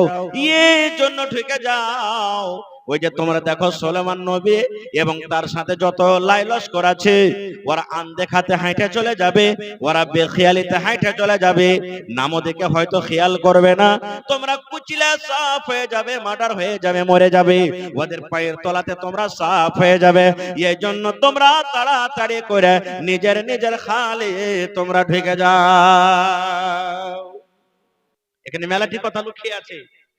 আমার বলার উদ্দেশ্য হলো এটা যে পিঁপড়ার কতখানি দিমাগ, পিঁপড়ার কতখানি বুদ্ধি, নিজের কম যেন হালাক বরবাদ না হয়ে যায়, এই জন্য বলছেন তাড়াতাড়ি করে খালে সন্ধাও।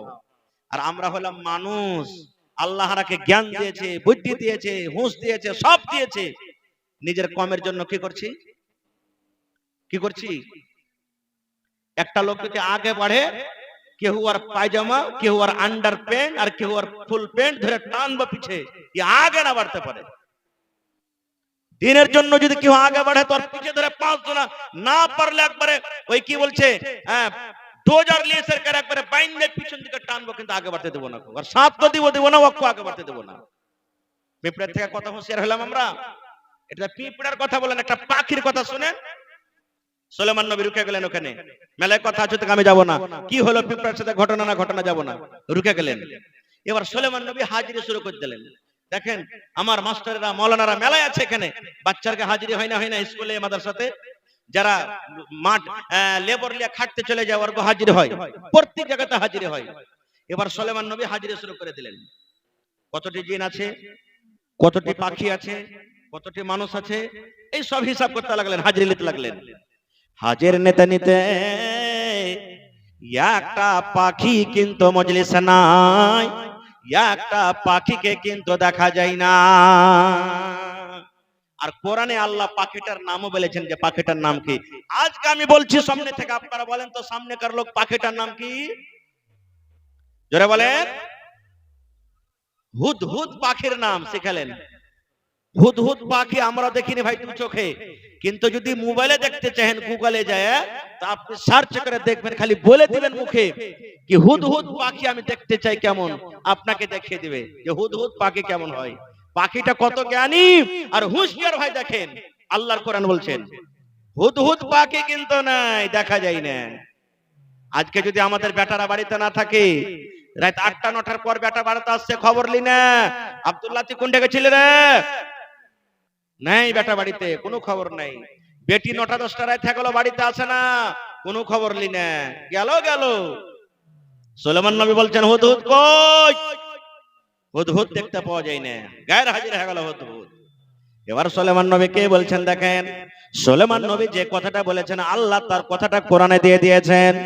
সুলেমান নবী কসম খেয়ে বলছেন, এ হুদহুদ, দুনিয়ার যে কোনো জায়গাতে তুমি থাকো না কেন, তাড়াতাড়ি করে তুমি হাজির হয়ে যাও, এখানে তুমি মজলিসে চলে এসো। হুদহুদ রে, যখন তুমি আমার কাছে আসবে, তোর খবর যদি সত্য হয়, যদি কথা ভালো আনতে পারিস, আমি রেহাই করে দিব। আর যদি ভালো খবর না আনতে পারিস, যদি তুই মিথ্যা বলিস, আমি তোকে কঠোর থেকে কঠোর সাজা দেব, আর না হলে তোকে আমি জবাই করে দেব। দেখেন একটা পাখির উপরে কত ফয়সালা দিলেন, কত বড় কে? সুলেমান নবী। হুদহুদ, যেখানে আছিস তাড়াতাড়ি করে আয়, ভালো খবর আনতে পারিস তো ঠিকই আছে, আর না আনতে পারিস তোকে জবাই করে দেব, না তো কঠোর তোকে শাস্তি দেব। বেটা বেটির ব্যাপারে কোনোদিন বলেছি? ডিজে চলছে, বেটা ডান্স করছে মদ পান করে, বেটি ডান্স করছে ওড়না ফেলে দিয়ে, কোনোদিন আমাদের দরকার নাই, বা আমরা এরকম জানতে চাই না। আমরা একটা পাখিকে কত বড় কঠোর সাজা শুনেছেন দেখে। এই গল্প করতে করতে হুদহুদ পাখি এসে হাজির হয়ে গেল। গোটা মজলিসের লোক জীবজন্তু সব দেখছে। এবার সুলেমান নবী হুদহুদকে বলছেন, এই হুদহুদ পাখি তুমি কোন থেকে ছিলে বলো? হুদহুদ পাখি তুমি কোন থেকে ছিলে বলো? কেন বলো? আপনারা বলবেন মাওলানা জি হুদহুদ পাখির ভাষা তাহলে মানুষের ঠিকের নাকি? না রে ভাই, মানুষের ঠিকের নয়, পাখির ভাষা পাখির মতন। কিন্তু আল্লাহ রাব্বুল আলামিন সুলেমান নবীকে এটা মুজিজা দান করেছিলেন, দুনিয়াতে যত জিন তার তাবে, দুনিয়াতে যত জীবজন্তু, সমস্ত জীবজন্তুর ভাষা আল্লাহ শোনা এবং বলার ক্ষমতা দিয়েছিলেন সুলেমান নবীকে। পানিতে মাছ আছে, মাছে কোন ভাষা বলে সুলেমান নবী জানতে পারতেন। পাখি উড়ছে, পাখিতে কুচুর মুচুর করে কি ভাষা বলে সুলেমান নবী জানতে পারতেন। রাস্তা দিয়ে পিঁপড়ে, ওই পিঁপড়েতে কোন ভাষাতে কথা বলে সুলেমান নবী জানতে পারেন। দুনিয়াতে যত রকম জীব জন্তু রয়েছে আল্লাহ রাব্বুল আমিন সুলেমান নবীকে ভাষা জানার ক্ষমতা দান করেছিলেন। সুলেমান নবী বলছেন, এই হুদহুদ কোনটা গেছিল বলো তো তুমি? দেখেন হুদহুদ পাখি কি কইছে, ওরে আল্লাহ, সুবহানাল্লাহ, একটু গৌর করেন ভাই আল্লাহর কথার দিকে। হুদহুদ পাখি বলছেন, সুলেমান নবী যা বলবো মিথ্যা বলবো না, যা বলবো সত্য বলবো। কি আমি সত্য বলবো? সুলেমান নবী, আমি একটা এমন ইতিহাস চলে গেলাম, আপনার এখান থেকে উড়তে উড়তে উড়তে এমন জায়গা চলে গেলাম, এমন ইতিহাস থেকে আমি উড়ে এলাম, ওই ইতিহাসের নাম হলো মুলকে সাবা।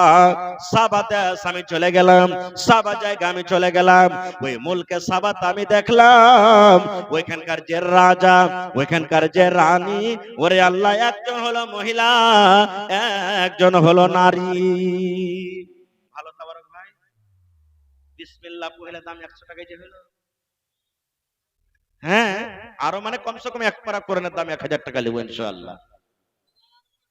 500 টাকা, তো 500 আর 400 100 600 হয়ে গেল। বিসমিল্লাহ এক পারা কোরআনের দাম লিব হার ভাই তাবারকের কাছে ইনশাআল্লাহ। মেলা জায়গাতে জালসাতে দান দেয় হার ভাই, ইনশাআল্লাহ আজও দিবে। হ্যাঁ, 500 টাকা লিখলেন তাবারাক হোসেন, খানাঘাট বাড়ি, আর এখন নগদ করে দিয়েছেন 500 টাকা, মাশাআল্লাহ। হ্যাঁ, 600 টাকা। আচ্ছা লেখেলেন, আমি দোয়া করে দিয়েছি ভাই, 1 ঘন্টাটা খালি বলে দিন। ঠিক আছে, মা মারা গেছে, আচ্ছা দোয়া করে দিয়েছি। এইবারে হুদহুদ কি বলছে, সুলেমান নবী একটা দেশ আমি গেছিলাম, দেশটার নাম হলো মুলকে সাবা। ওই দেশের যে রাজা, ওই দেশের যে রানী, একজন হলো মহিলা। আপনারা বলবেন যে তাহলে রাজা মায়ালক হলো তো কি হয়ে গেল? মায়ালক রাজা হলো তো কি হয়ে গেল? কেন কথা বলছে যেখানকার রাজা হলো মহিলা, নারী? উদ্দেশ্য কোনোদিন আবার বলবো, আজকে নয়, যে মহিলারা রাজা বনতে পাবে কি পাবে না, আর একদিন কোনোদিন বলবো। তারপর আর কি বলছেন সুলেমান নবী, আর কি জানেন? ওই দেশের মানুষেরা আল্লাহকে মানে না, আল্লাহর পূজা করে না, ওরা পাথরের পূজা করে, ওরা আকাশের পূজা করে, ওরা চাঁদের পূজা করে, ওরা মাটির পূজা করে, ওরা গাছের পূজা করে, বিভিন্ন রকম পূজা করে, ওরা কিন্তু আল্লাহর পূজা করে না। তাহলে বোঝা গেল পাখির কত বড় দিমাগ। আল্লাহ বাদ দিয়ে অন্য জিনিসের পূজা করাটা পাখি বরদাস্ত করতে পারলো না, সহ্য করতে পারলো না। তা আমি আপনি কেমন করে সহ্য করব? কেমন করে সহ্য করব? ভূত ডাকার জন্য, জিন ডাকার জন্য রোগী বসে আছে সামনে, আগরবাতি ধরিয়ে দিয়েছি, তুলসীর পাত দিয়ে দিয়েছি, পেয়ারা রসগোল্লা দিয়ে দিয়েছি, আর সুন্দর করে জিনকে ডাকছি। কেমন করে? কালো কালো তুলসীর পাত মাগো, কালো দরিয়ার পানি, কোথায় আছো আতরা ডাকনি, ছাঁচো দরিয়ার পানি মাগো, ছাঁচো দরিয়ার পানি। একবার টাটি ফড়কা ভেঙে চলাতে জেনেলেন ইলিমের কমি। নবীর হাদিস, মাওলানা বসে আছে, জিজ্ঞাসা করবেন এই ধরনের মন্ত্র পড়ে যদি মরা যায় আর তওবা না করে, আল্লাহর জাহান্নাম ছাড়া দোসরা জায়গা নেই, কোনোদিন জান্নাত পাবে না। এত বড় পাপ আর গুনাহ। এবারে তখন সুলেমান নবী বলছেন, পাখি তুই যেটা বলছিস সত্য বলছিস? হ্যাঁ, আমি কোনো মিথ্যা কথা বলি না। সুলেমান নবী বলছেন, এক কাম কর, এখানটা চিঠি তুই আমার নিয়ে চলে যা। কোথায়? ওইখানকার রাজাকে তুই দিয়ে দে, ওইখানকার তুই রানীকে দিয়ে দে, ওইখানকার তুই রানীটাকে চিঠি দিয়ে দে।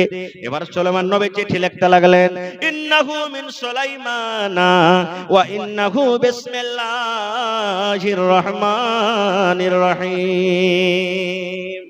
কোরআন মাজিদ সূরা নামালে দুটো সূরা আছে, দেখবেন পড়ে। একটা সুলেমান নবী বেলকেস, মুলকে সাবার রানীর নাম হলো বেলকেস। বেলকেসকে যখন চিঠি লিখলেন, পাখি হুদহুদকে দিয়ে পাঠালেন, তখন শুরুতে বিসমিল্লাহির রহমানির রহিম লিখেছিলেন, আর একটা শুরু সূরার বিসমিল্লাহ যেটা প্রত্যেক সূরাতে আছে।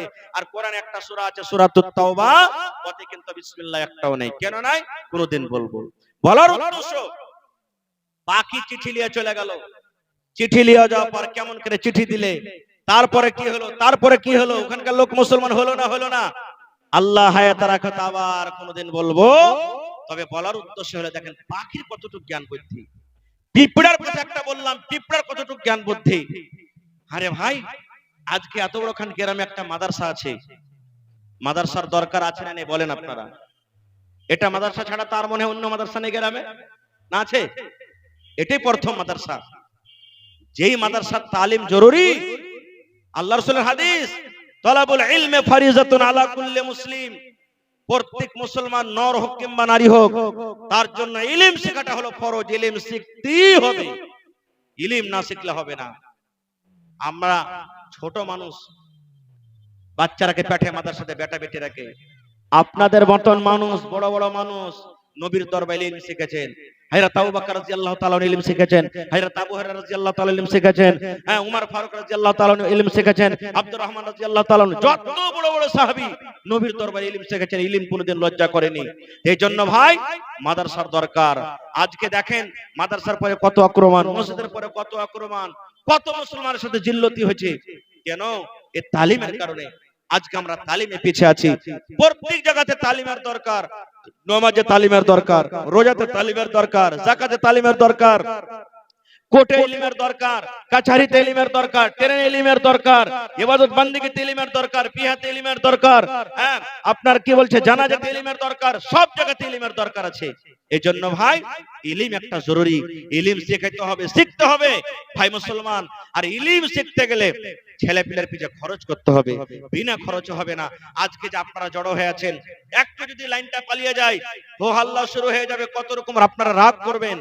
তো আপনারা বলেন এই জার্নিটার চলছে, তাহলে এখানে লাইন আসছে, আর জার্নিটারে তেল দেওয়া আছে, তাহলে জার্নিটার তেল চলছে, বিনা তেলে জার্নিটার কোনোদিন জীবনে চলবে না। এই মতো একটা মাদ্রাসা আপনার গ্রামে যদি বছরে 500টা বাচ্চা পড়ে, 500টা বাচ্চার মধ্যে কমপক্ষে 50টা বাচ্চাও তো আগে আরো যেতে পারবে গ্রাম থেকে। এখানে কিছু বড় হলো, লাইন ধরলো, তারপরে আগে চলে যাবে। একদিনই কেউ বড় মানুষ হতে পারবে না, একদিনই মৌলানা, মুফতি, মাস্টার, ডাক্তার কেউ হইতে পারবে না। এই জন্য ইলিম দরকার আছে, ইলিম জরুরি আছে। আর ইলিমের জন্য আপনাকে আগে বাড়তে হবে, খরচ করতে হবে, টাকা দিতে হবে, পয়সা দিতে হবে, দৌলত দিতে হবে, সময় দিতে হবে, মশওয়ারা দিতে হবে, ভালো জ্ঞান ভালো বুদ্ধি দিতে হবে। আপনি দুনিয়া থেকে চলে যাবেন রাগ ঢাল করে, কার কি লিবেন কিচ্ছু নিতে পারবেন না। কমপক্ষে এরকম দিনই একটা যদি এদারা কায়েম করে যেতে পারেন, মরার পর কমসে কম সাদকায়ে জারিয়া তো আপনার হয়ে যাবে। আল্লাহ রাসূলের হাদিস, ইজামাতাল ইনসান, মানুষ যখন মরে যায় সব আমল বন্ধ হয়ে যায়, তিনটা আমল ছাড়া।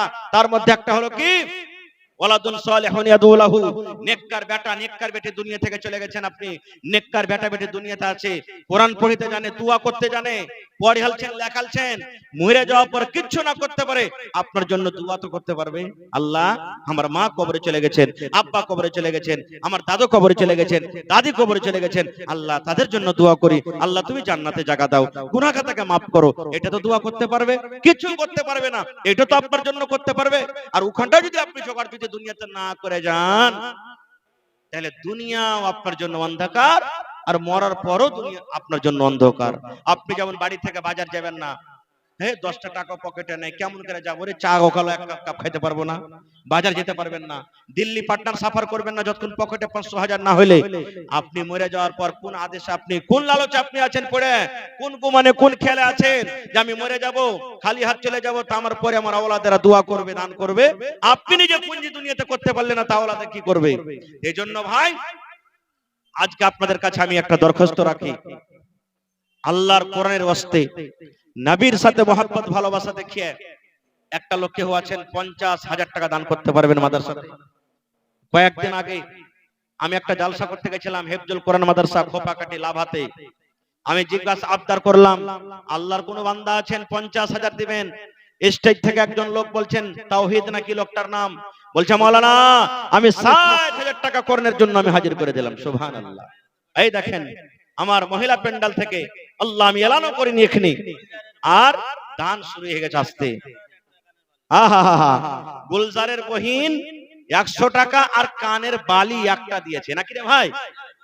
গুলজারের বহু একটা কানের বালির দাম কত জানেন? মোটামুটি 35,000 টাকা নাকি ৭০,000 টাকা মনে হয় 8 আনা ওজনের বালির দাম দিয়েছে। ৭০-৭২,000 টাকা একটা বালি দান করে দিলেন একটা মহিলা, যার দাম 35,000 টাকা মোটামুটি। নারে তাকবীর! কোন আল্লাহর বান্দি নাই যে আর একটা বালি দান করবেন? কাটিহার জেলাতে একটা গ্রাম আছে রাকসি, মসজিদের জালসা ছিল, একজন মহিলা 8 আনা ওজনের বালি দিয়ে দিলেন, একজন মহিলা 10 আনা ওজনের বালি দিয়ে দিলেন। কত জায়গা জালসাতে আগতে মায়েরা খালারা ওই তাবিজ যে পিনত গলাতে, তাবিজ গোল গোল তাবিজ দান করে দিলেন। কয়েকদিন আগে আমি মুর্শিদাবাদ জালসা করতে গেলাম, আগতে মায়া খালারা চাপটা চাপটা বড় বড় চাঁদের, ওগুলোকে কি বলে, বিচ্ছা, বিচ্ছা পর্যন্ত ওরা দান করে দিয়েছেন। সুবহানাল্লাহ। তো দেখি কোন আল্লাহর বান্দি আছেন কানের, নাকের, আংটি, হার, পান, বায়াল, ছাগল পর্যন্ত দানে পাওয়া গেছে। আজ ইনশাআল্লাহ পাবো। একটা লোক কেউ আছেন 20,000 টাকা দিতে পারবেন?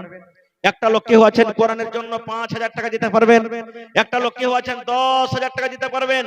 মাদ্রাসা ভাই খুব গরিবের বাচ্চারা পড়িছে, আপনার দেওয়া টাকাতে যদি কোনো বাচ্চা কোরআন মাজিদ পড়িতে শিখালাই, কোরআনের মানে বুঝালাই, নবীর একটা হাদিস যদি বুঝালাই, আমল করতে লাগে, আপনি দুনিয়া আখিরাতে ইনশাআল্লাহ তাআলা কামিয়াব হয়ে যাবেন। এবং 30টা ভাইয়ের কাছে আমি আবদার করনু, 1 টাকার পারা কোরআনের দাম 1 টাকার 1000, এক পারার দাম 1000, আধ পারা যে দিবেন 500 টাকা, এক পারার দাম 1000। কেউ এক পারার দাম দিবেন, কেউ 2 পারার দাম, কেউ 5 পারার দাম, কেউ 10 পারার দাম। আসেন তো 30টা পারা কোন আল্লাহর বান্দা আছেন? প্রথম নম্বর আমার হাতে বিসমিল্লাহ করেন তো। আর প্রথম দান আমার মা খালারকে দেখেন এই পুটলিতে এসেছে, ইনশাআল্লাহ মায়েরাকে বলবো ধন্যবাদ। আরো চাদর ঘুরছে বহিনেরা, আপনারা মন দিয়ে আরো চাদরে দান করেন। মাশাআল্লাহ, জাযাকাল্লাহ। রব্বানা যালামনা আনফুসানা ওয়া ইল্লাম তাগফির লানা ওয়া তারহামনা লানাকুনান্না মিনাল খাসিরিন রব্বানা আতিনা ফিদ দুনিয়া হাসানা ওয়া ফিল আখিরাতি হাসানাতাও ওয়া কিনা আযাবান নার। আয় রব্বুল আলামিন, তোমার বান্দিরাকে দেখো আল্লাহ, এত ঠান্ডার সময়তে 10 20 200 500 500 করে দান করেছি। একজন মহিলা 100 টাকা এবং কানের একটা আল্লাহ জি বালি পর্যন্ত দান করে দিয়েছি। আল্লাহ তারকে দানকে তুমি কবুল করে নাও, মনের আশাকে আল্লাহ পুরা করো। যতদিন দুনিয়াতে বাঁচবে ঈমানের হালাতে রাখো, নেককার দিনদার করে রাখো। কিনা ভাই? মাশাআল্লাহ। সাব্বির ভাই ফারকিয়া থেকে এক পারা কোরআন দিয়ে দিলেন। ফারকিয়ার মানুষ খুব দানি জি। আর সামনে ফের 23 তারিখে ফারকিয়াতে জালসা আছে বানাত মাদ্রাসার। একটা জালসা হয়েছে বানিন গাড়া ছেলের মাদ্রাসা, আর ওই গ্রামে ফের একটা বানাত মাদ্রাসা আছে। এই মাসের সামনে 23 তারিখে আপনারা অবশ্যই সে জালসাতে যাবেন। মাশাআল্লাহ। ফারকিয়া থেকে একজন ভাই এক পারা কোরআনের দাম দিয়ে দিলেন। ফারকিয়া গ্রামে একটা ঠিকাদার মনে হয় আজাদ নাকি তার নাম, ভুলছি, মনে হয় আজাদ নাকি, গত বছরও দিয়েছেন, এই বছরও একটা মৌলানার বেতন 1 বছরে যা লাগে একলে দিচ্ছেন। প্রত্যেক মাসে মাসে পেমেন্ট করতে আছেন। সুবহানাল্লাহ। দেখেন আল্লাহ কত বড় দিল দিয়েছে তাকে। ইনশাআল্লাহ আজকে এই গ্রামে হবে। মাশাআল্লাহ। দেখেন সন্দলপুর গ্রাম, সন্দলপুর একটা মাদ্রাসা আছে জামাপাড়া রহমতপুর যাকে কইছে। এই গত কয়েকদিন আগে আমি জালসা করে এলাম। ওখানকার মাজহার আলী সামেতি হার বাপজি বললেন, মাওলানা 6 মাসের একটা টিচারের বেতন আমি দেব। 25,000 টাকা আলাদা দান করলেন, উপর থেকে 6 মাসের বেতন দিয়ে দিলেন। আজকে কেউ নেই যে একটা মাওলানার বেতন গোছে নেবেন। মাওলানা 4টে মিলে মাদ্রাসাতে টিচার আছে, একটা বেতন মাওলানার যা লাগবে আমি দিয়ে দেব, প্রত্যেক মাসে মাসে তাকে পেমেন্ট করে দেব। কেউ নেই, কেউ 2 মাসের, কেউ 1 মাসের। এই দেখেন আমার ভাই ফারকিয়া থেকে 1000, আর আরো একজন ভাই আমার পিছন থেকে কে 1000। 30 পারার মধ্যে 2 পারা হয়ে গেল ভাই। মাশাআল্লাহ। তাবারাক হোসেন ভাই আমার 1000 টাকা মার জন্য। আহা, এই দেখেন, সুবহানাল্লাহ। মা কবরে চলে গেছেন। এক পারা ভাই তাবারাক হোসেন খানাঘাট থেকে 3 পারা হয়ে গেল ভাই। নারে তাকবীর। আইছেন 27টা কলম আইছেন ভাই আল্লাহর কোরআনের জন্য। যদি আল্লাহর কোরআনের প্রতি মহব্বত ভালোবাসা থাকে, মাশাআল্লাহ। এই দেখেন আমার নানা বেনামিতে 1000 টাকা দিয়ে দিলেন, এক পারা কোরআনের দাম। নারে তাকবীর। 4 কলম হয়ে গেল। মাশাআল্লাহ। জাযাকাল্লাহু খায়রান জাযা ওয়া আহসানাল জাযা। রব্বানা ইন্নানা আমান্না ফাগফির লানা যুনুবানা ওয়া কিনা আযাবান নার। হে রব্বুল আমিন, 4 জনে 1000 করে 4 পারা কোরআনের দাম দিয়ে দিলেন। আল্লাহ 4 লক্ষ টাকা মনে করে তুমি কবুল করে নাও, মনের আশাকে আল্লাহ পুরা করো। রোজি রোজগারে আল্লাহ বরকত দাও, কামাই দামেতে আল্লাহ বরকত দাও। দুনিয়ার ভেজাল, দুনিয়ার ফিতনা থেকে আল্লাহ বাঁচিয়ে রাখো। আল্লাহ কার মা কবরে চলে গেছেন, কার আব্বা চলে গেছেন, কার দাদু দাদি কবরে চলে গেছেন, রব্বুল আলামিন দুনিয়ার খবর পাওয়া যায় কিন্তু কবরের কোনো খবর পাওয়া যায় না। আল্লাহ জি, যদি তারা কবরে কোনো মুসিবতে থাকে, এই দানের বিনিময়ে আল্লাহ তারকে মুসিবত তুমি দূর করে দাও। আল্লাহ আমার মায়েরা খালারা 1 চাদর দান দিয়েছে, একজন মহিলা কানের বালি দিয়েছে। আল্লাহ কার মা কবরে চলে গেছেন, কার আব্বা চলে গেছেন, কার দাদা দাদি শ্বশুর শাশুড়ি চলে গেছেন, কার পুরুষ চলে গেছেন। আল্লাহ আল্লাহ যে যত মুমিন মুমিনা কবরে শুতে আছেন, তাদের কবরে তুমি জান্নাতের বিছানা দিয়ে দাও। আল্লাহ তাদের কবরকে তুমি নূর দিয়ে মুনওয়ার করে দাও। রব্বানা তাকাব্বাল মিন্না ইন্নাকা আনতাস সামিউল আলিম। আমিন। মাশাআল্লাহ। এই দেখেন হার বাপজি সাত ভেল্লি সাকুয়াঘাট তাসলিম উদ্দিন সাহেব। হাগো বাজি জোড়া লাগবে না 1000, এক পারা কোরআনের দাম দেন বাজি, আর 500 টাকা ইনশাআল্লাহ দিবে। আলহাজ আব্দুর রশিদ সাহেব খুব ভালো মানুষ ছিলেন, দুনিয়া ছেড়ে চলে গেছেন। সুবহানাল্লাহ। আল্লাহ আমার বাপজি সাকুয়াঘাট থেকে 1 পারা কোরআনের দাম দিয়ে দিলেন আল্লাহ আব্বার জন্য। হায়রে আব্বা কবরে চলে গেছেন, আব্বার কবরে তুমি জান্নাতের বিছানা দিয়ে দাও। মাশাআল্লাহ মাশাআল্লাহ। আল্লাহ একজন ভাই 150, সুন্দরী খাতুন বহিন আমার 200 টাকা জমা দিয়ে দিলেন। মাশাআল্লাহ। কি নাম কি ভাই? 500 টাকা নাকি? কি নাম হলো আপনার? সাদ মানি। 1 পারা কোরআন দিবেন না, আর 500 টাকা দেন আল্লাহর রাস্তে, আল্লাহ ভালোবাসবেন ইনশাআল্লাহ। হ্যাঁ মাশাআল্লাহ। খানাঘাট থেকে হাফিজ হাসিবুর রহমান, আল্লাহুস সামাদ 1000। মাশাআল্লাহ। নারে তাকবীর। এই দেখেন হাফিজা কোরআন, কোরআনের মান সম্মান করেছে, কোরআনের মর্যাদা বুঝেছে। আল্লাহর নবীর হাদিস যে হাফিজা কোরআন হবে, কিয়ামতের দিন আল্লাহ তাআলা তার বাবার মাথাতে সোনার তাজ পিন্ধাবেন। সুবহানাল্লাহ। আমার নানাজান দেখেন সাদামণি সাহেব 500, আর 500 টাকা লিখে দেন, পরে দিয়ে দিবেন যদি না থাকে তো। কোন গ্রাম বাড়ি? তাইলে তো পারবেন ইনশাআল্লাহ দিতে। এই দেখেন, তোর বান্দারে আজ হাত তুলেছে তোর দরবারে, তোর রহমতের ভিখায় আমায় দে রে মাওলা দে, তোর রহমতের ভিখায় আমায় দে রে মাওলা দে। হা হা হা। আল্লাহ দেখো সাদামানি সাহেব, আল্লাহ 1000 টাকা তোমার কর্ণের জন্য জমা করে দিলেন। আল্লাহ 1000 নয়, 1 লক্ষ টাকা মনে করে তুমি কবুল করে নাও। মা বাপ পড়ে গেছে, সুবহানাল্লাহ। আজ মা বাপ দুনিয়াতে নাই, মাটির ঘরে শুতে আছে। আল্লাহ তাদের কবরে তুমি জান্নাতের বিছানা দিয়ে দাও। আল্লাহ যদি মা থাকতো, আব্বা যদি থাকতো, কত আদর করতো, কত মা মা মা বলে ডাকতো। আল্লাহ তারকে কবরে তুমি জান্নাতের বিছানা দিয়ে দাও। মাশাআল্লাহ। কি নাম নানাজি? ইসহাক। ইসহাক একজন নবীর ছিলেন, নবীর নাম ছিলেন। সুবহানাল্লাহ। এই দেখেন আমার ভাই ইসহাক আলী সাহেব 500 দিলেন। আর এখানটা হবে না, বেশি চাহাবো না, এক পারা করে নিতাম। আহা, রত্নী, ওই রত্নী বড় মাদ্রাসা নাকি? হ্যাঁ, 20 তারিখে মাওলানা সাব্বির আলম সাহেব নাদবি, যে ওখানকার হেড মাওলানা। সুবহানাল্লাহ। এই দেখেন আর মামু, মামু তোমার আব্বা তো সব থেকে দানবীর মানুষ এলাকার মধ্যে, আর তুমি 500 টাকা দিয়ে চলে যাচ্ছ মামু, এক পারা কোরআন মাজিদ দাও মামু তুমি। এই দেখেন পিপালটোলা থেকে মুস্তাফা সাহেবের বেটা আমার মামু, হ্যাঁ 500 টাকা জমা করে গেলেন। অনলাইন, যার পকেটে না আছে অনলাইন দিতে পারেন মোবাইলে। মাশাআল্লাহ, আল্লাহ 500 টাকা জমা দিয়ে দিলেন। আকমাল, ওরে আল্লাহ দেখো আকমাল হোসেন, এক পারা কন্যা দামে 1000 টাকা। আহা হা, জাগালি পাঁচগাড়া থেকে আমার ভাই মিস্ত্রি, কি নাম? मिस्टर साहब 2100 रुपया दिए इस मदरसा को। माशाल्लाह, जज़ाकल्लाह, हयाकल्लाह। अल्लाह ताला उनके दान को कबूल करे, इज्जत से नवाजे, रोजी रोजगार में अल्लाह बरकत दे, बिजनेस में अल्लाह तरक्की दे। अल्लाहुम्मा आमीन। माशाल्लाह। এই দেখেন আমার নানা জান, বুড়া মানুষ, কত দিলেন? 500। 11 বাড়ি নাকি? আহা হা। আর পারবেন কিছু দিতে? জি জি জি, বুড়া মানুষ তো দাবতে পারি না, তো যদি পারেন তো আর জোড়াটা লাগিয়ে দেন। আল্লাহ ভালো রাখবেন ইনশাআল্লাহ। ভালো আছে নাকি? আল্লাহ দেবে, ভালো থাকবে। আল্লাহ যে তোমার কোরআনকে ভালোবাসে, আল্লাহ তাকে তুমি ভালোবাসো। আরে গেথেন মারা গেছে, কত স্ত্রীর পরে ময়ে মহব্বত। নবী বলেছেন যে মহিলার উপরে তার স্বামী রাজি, ওই মহিলা আল্লাহর জান্নাতে যাবে। আল্লাহ ভালোবাসা বিবি দুনিয়াতে নাই, কবরে শুতে আছে। আল্লাহ তারকে কবরে তুমি জান্নাতের বিছানা দিয়ে দাও। পড়েন আলহামদুলিল্লাহ। একটু জোর করে পড়বেন না ভাই? আলহামদুলিল্লাহ। তারপর আমাদের শেষ নবী হযরতে মুহাম্মদুর রাসূলুল্লাহ পড়েন সাল্লাল্লাহু আলাইহি ওয়াসাল্লামের পর ওয়াগণন দারুদ শরীফ শান্তির ধারা বর্ষিত হোক, আমিন। আল্লাহুম্মা সাল্লি আলাইহি, আল্লাহুম্মা বারিক আলাইহি। ভাই মুসলমান, আজকে আমি আপনাদের সামনে কোরআন মাজিদের 114টা সূরার মধ্যে সব থেকে আগে আল্লাহ তাবারাক ওয়া তাআলা যে সূরাটাকে, অর্থাৎ যে সূরার আয়াতকে নাজিল করেছেন, সে আয়াত আমি আপনাদের সামনে তেলাওয়াত করেছি। আল্লাহ তাবারাক ওয়া তাআলা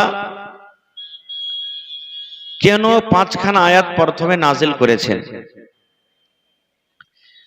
আয়াতকে নাজিল করে আল্লাহ তাবারাক ওয়া তাআলা দুনিয়ার মানুষকে কি মেসেজ দিয়েছেন, সে কোরআন থেকে আমরা আয়াত থেকে কি সবক পাবো বা সবক নেওয়া দরকার বা নিতে হবে, এগুলা জানার দরকার। কোরআন মাজিদের 114টা সূরার মধ্যে কোনো এমন একটা সূরা নাই যে বিনা উদ্দেশ্যে আল্লাহ তাবারাক ওয়া তাআলা দুনিয়াতে দিয়েছেন। একটা সূরা দূরের কথা, এক একটা আয়াতের আল্লাহ তাবারাক ওয়া তাআলার উদ্দেশ্য আছে। আর শুধু আমাদের লাভ, আমাদের কল্যাণের জন্য আল্লাহ তাবারাক ওয়া তাআলা পাক পবিত্র কোরআনকে দিয়েছেন। ভাই মুসলমান, আল্লাহ তাবারাক ওয়া তাআলা আয়াতে কি বলছেন আপনারা শুনেছেন, জানছেন। আমার নবী মুহাম্মদ সাল্লাল্লাহু আলাইহি সাল্লাম যখন জন্ম নেন, মক্কার হালাত, মক্কার অবস্থা কি ছিল জানেন? জেনা ব্যভিচার হতো খুলেআম, গুন্ডাগার্দি হতো, লড়াই ঝগড়া হতো।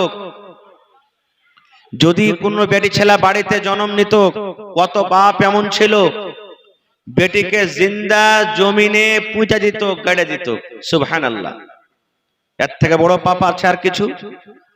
মানুষকে মেরে গাড়ে দেওয়া একটা আলাদা কথা, আর জিন্দা মাটি চাপিয়ে গাড়ে দেওয়া এটা আলাদা কথা।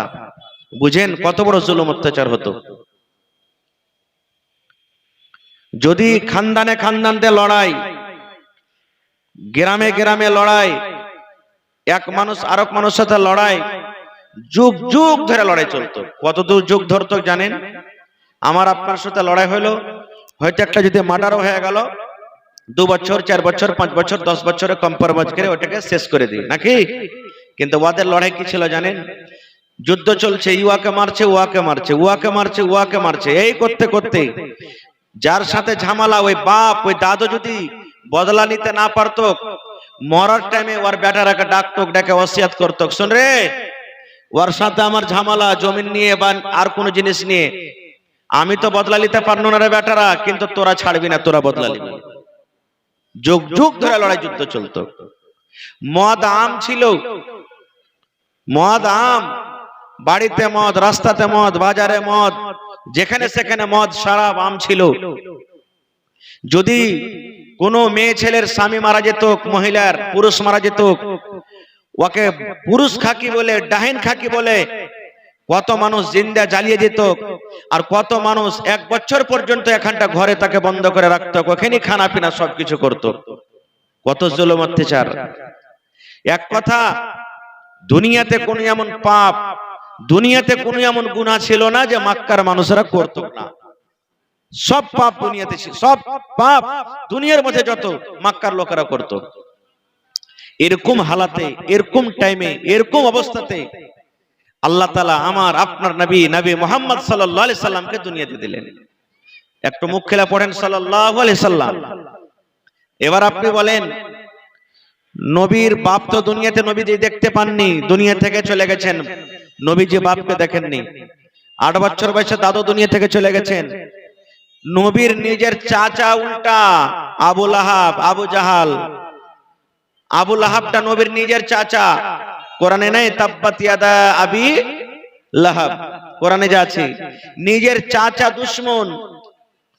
নবীর নিজের চাচি আবু লাহাবের স্ত্রী, যাকে উম্মে জামিল বলা হয়েছে, সে নবীর দুশমন।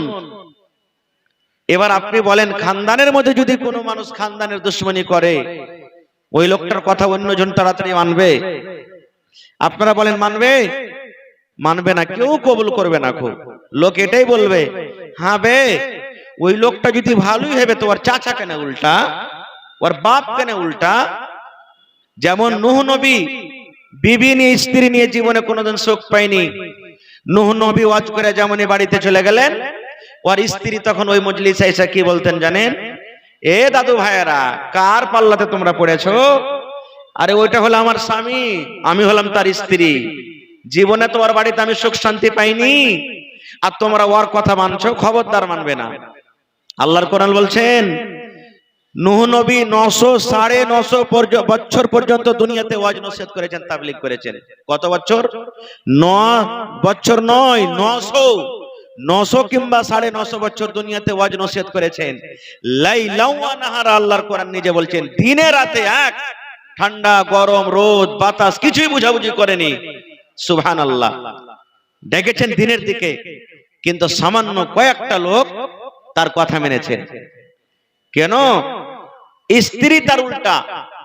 বলার উদ্দেশ্য, যদি এরকম হালাতে, এরকম টাইমে, যে দুনিয়াতে যত বুড়াই মক্কার ভিতরে, নবীর বংশের লোকেরা নবীর উল্টা, এরকম টাইমে যদি নবীজি ওই বংশতে যদি নবী হয়ে দাঁড়াচ্ছেন, আল্লাহ তাকে নবী করছেন, তাহলে কি এত সোজাসুজি মানুষরা মেনে নেবে? নবীকে নবী বলে স্বীকার করে নেবে? সুবহানাল্লাহ। ভাই মুসলমান, এরকম টাইমে এরকম অবস্থাতে আল্লাহ তাবারাক ওয়া তাআলা কোরআন আয়াত দিলেন।